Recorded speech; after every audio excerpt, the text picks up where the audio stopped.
Hello Wine Club member, welcome back to October. Fall is officially here. I'm so excited to share this month's wines with you. They are all super duper geeky and really high quality. I think this is going to be amazing for you this month and to pair with your upcoming holiday events and meals. Alright, so let's get started. So this month we have 2 whites and 2 reds. The 2 whites are from Italy and the 2 reds are from France. I love this month's selection. It's so good. I think you're gonna love it too. The 2 white wines is from the same winery from Alto Adige, and the winery is called Talano. They actually have been in co-op winery because, as you know, Alto Adige is not exactly your prime wine going region, so it makes sense for them to create a co-op so then they can combine their knowledge, their land, and kind of put together one brand of high quality that could be on the world stage, and that's exactly what they did.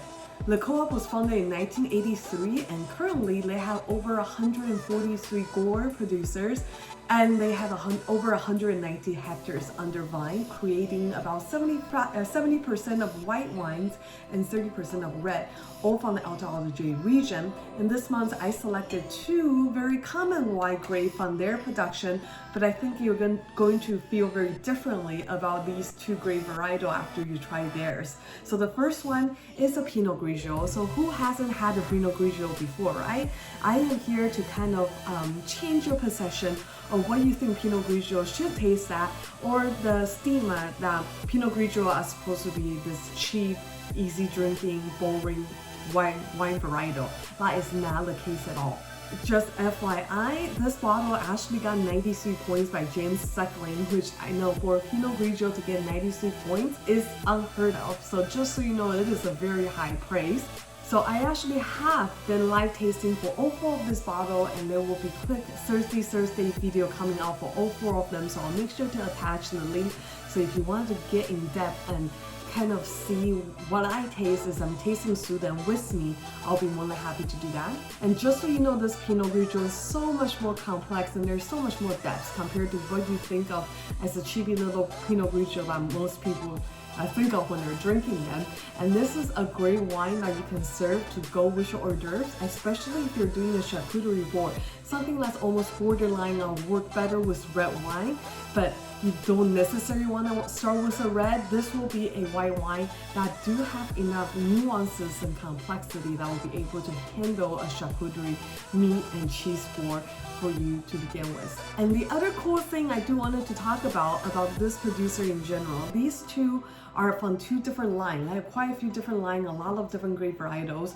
This is from their tradition line and this is from their selection line. So their tradition, they usually want to follow the tradition of that grape varietal and the winemaking method. So in this case, this is 100% stainless steel, but because of the quality of the fruit, you're going to see a lot of complexity. Whereas in the second bottle, this is going to be on their selection line, where they select the older vine and better parcel, and they actually see a little bit of oak. And when I say oak, I'm not talking about Napa style brand new oak where it's going to be tasting like vanilla sugar candy. It's just a little bit of old oak.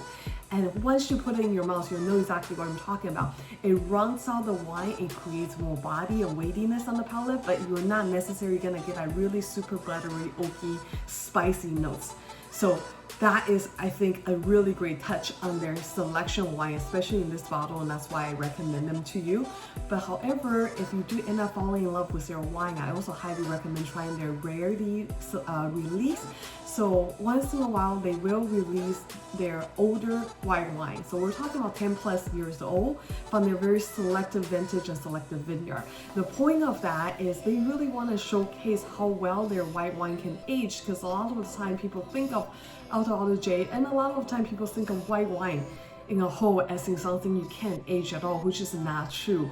And especially from this region, a lot of people would think, oh, they're just cheap wines and you just drink them right away. So they're really trying to break that stereotype, and I think they're doing an amazing job. So if you love their entry level, which is the tradition and the selection, definitely try their rarity release. I think you'll be very, very surprised at how well these white wine can age and how much complexity and layer they offer. All right, so with that being said, we're gonna move on to the Sauvignon Blanc. This is not going to be like any New Zealand or California Sauvignon Blanc you've ever had. If you have white Bordeaux before, which those varietals are a blend of Sauvignon Blanc and Semillon, it's going to taste more like this. And the reason being is, like I said, this wine actually seats about 20% of used barrels, so it's not new oak, but they do see some barrel aging, and it adds that creaminess, a little bit of that peachy notes to it. It's really satisfying, and it waits on your palate a lot longer than your traditional Sauvignon Blanc, which is very sharp and really acidic. So remember, when you're opening and trying this bottle, there's a very different expectation you should have compared to what you think of as the normal Sauvignon Blanc, with that crisp, really dry and really sharp and citrusy flavor. This is going to give you a lot more stone fruits and apples and ripe apples and peachy and peach skin, almost a little tropical. You're almost going to get a little bit of pineapple notes to it, but very, very different than your traditional Sauvignon Blanc. This is so good. It is yet another great wine to pair with your in-between dishes. What do I mean by in-between dishes? I'm talking about the dish that is not clear if you should pair with a white or a red. For example, a very delicately done pork dish that doesn't have a lot of sauce or dressing on there, or a salmon dish where you're going, wow, I'm not sure if I should do red or white. This is a great wine for any of those dishes because it does have enough flavor and a lot of weightiness that can handle better and bigger portings. If that makes sense. So this one, oh, so delicious. I think you're gonna love it. All right, next we're gonna move on to red. The first bottle I am recommending for you guys this month is going to be this 2018. This is Cave Chevalier's Gros Hermitage. So what is Gros Hermitage? So this is a French wine coming from the Rhone region, and particularly in the northern Rhone region. For most of the time, when you see a wine from Rhone, you're either seeing Côte de Rhone, or a lot of other time you see wines called Châteauneuf du Pape. Both of those wines are mostly from the southern Rhone region, and they're a blend of Grenache, Syrah, and Mourvèdre.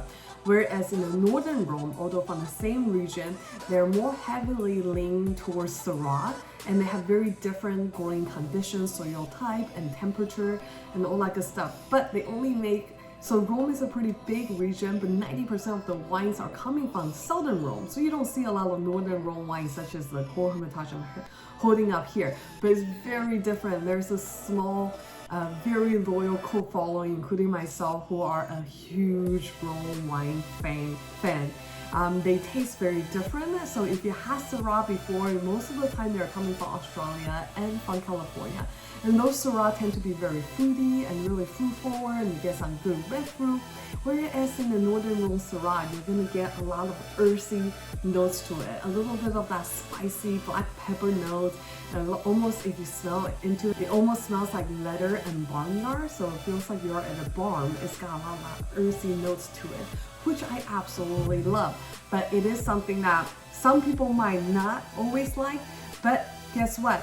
This is not your cocktail wine. You don't want to drink this on its own. You want to pair it with something that's earthy and meaty. So one of my favorite pairing is if you're doing a leg of lamb and or a lamb chop. This goes amazingly. Anything with the olive top knot, because it has that olive notes to it, is going to be amazing.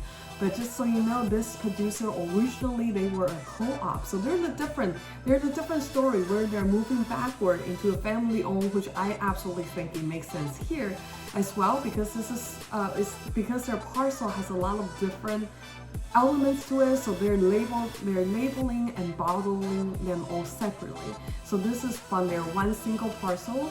This is specifically geared towards a younger vine, and I pick it on purpose because it's going to drink a little more fruit forward. So it's not going to be the super earthy umami bun that's going to be, might be a little too much for some people's palates, some people's liking. They literally make less than 500 cases a year, so very super duper rare and really, really delicious, very different. Please try it out and tell me what you think. And remember to pair it with some kind of gamey and meat dishes for the best results. All right, last but not least, you know I can't help myself. Whenever I see an amazing Burgundy deal, I have to share them with you. So this is a 2016. This is a Guy Enion Chassagne Montrachet Old Vine. The Vion Vien down here just means old vine. and this is a red wine. So for those of you who might know something about Burgundy, Sauvignon Blanc is traditionally more well known for their white wine, but there are a few amazing pockets of great red wine production and great red wine vineyard coming out of Sauvignon Blanc that most people don't know about. This is a 45-year-old vine of Pinot Noir from Sauvignon Blanc. Really great producer. They're super tiny. They're barely any of them are ever imported to United States. I literally snatched up the last few cases that they have available for the 2016 vintage, which is an amazing vintage, and with the 5 years of bottle aging, they're really coming into a very beautiful place to drink. I just remember when I tasted it, I was very blown away by the expression and the purity of the fruit. It's very, very intense and very satisfying, but the wine barely sees any oak, which is another thing I love, because oak sometimes is almost like putting makeup on your wine. Of course, it's good and can help accentuate a lot of the flavor and help tie things together and give it even more flavor and complexity. But I also appreciate a producer who just does a good job keeping their vine and doing a good job in the vineyard, but doesn't add a bunch of other man-made things during the winemaking process, and allow the purity of the fruit and the flavor to come through, and this is one of those great examples. Alright, so I hope you enjoy it. This wine is something you can drink right away, and of course if you want to age it for 5 more years, they can absolutely do that as well, and it will drink delicious no matter when you open it, just like any Pinot Noir. I would recommend drink it not as a party wine, but more of a date wine when you're just quiet and you get alone time to chit chat and enjoy and drink it slowly and watch the bottle develop through an hour or two and see how you like it through the entire journey, and I think you will not be disappointed. Alright, so lastly, of course, I'm going to talk about the value of being an Angie Somm wine club. So this month, for the Pinot Grigio, it's normally a $20 bottle. For the Sauvignon Blanc, it's a $35 bottle, and yes, I know it sounds crazy, but Toulon has been around forever, and their white wine is to die for. Once you taste it, you understand why they charge that price. And over here, the Cold Hermitage goes for $40, and last but not least, of course, the Burgundy, as we all know, are always a little pricier. They're going for $90 a bottle. In combined, this is worth $185 if you would buy them separately at a retail price. And of course, here at Angie Somm, I'm always looking for very cool, unique, small production wines to be able to offer to you at a value discounted price. So this month we're able to over deliver for $185 value, but you guys only pay $150, and it's including shipping once we get to 6 bottles, which most likely will hit next month. So again, thank you for being a part of my club, and I love providing really awesome value and finding really cool wines to share with you each month. So take great care and enjoy the fall, enjoy the holiday. We'll see you next month. Bye.